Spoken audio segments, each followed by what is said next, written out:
আরোগ্য নিকেতন যেন দুরারোগ্য ব্যাধিতে আক্রান্ত। আরোগ্য নিকেতনে রাতের বেলায় চিকিৎসকদের ভরসা মোমবাতি এবং স্বাস্থ্যকর্মীদের ভরসা হেরিকেন। রবিবার রাতে এমনই করুণ চিত্র সংবাদ প্রতিনিধিদের ক্যামেরায় ধরা পড়ল বিশালগড় মহকুমা হাসপাতালে।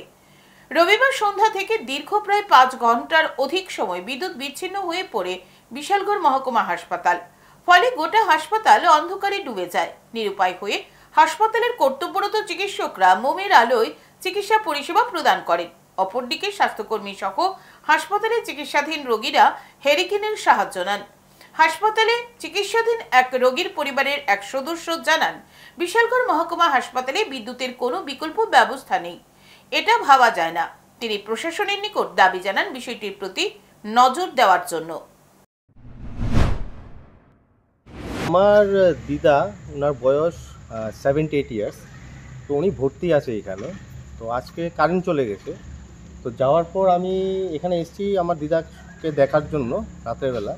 কিন্তু একটা মহকুমা হাসপাতাল, সেখানে একটা ইমার্জেন্সি পাওয়ার সাপ্লাই নেই। ইভেন ভেতরে পুরো ঘুটঘুটে অন্ধকার। একটা লোকও এখানে ওদের টেক কেয়ার করার জন্য নেই।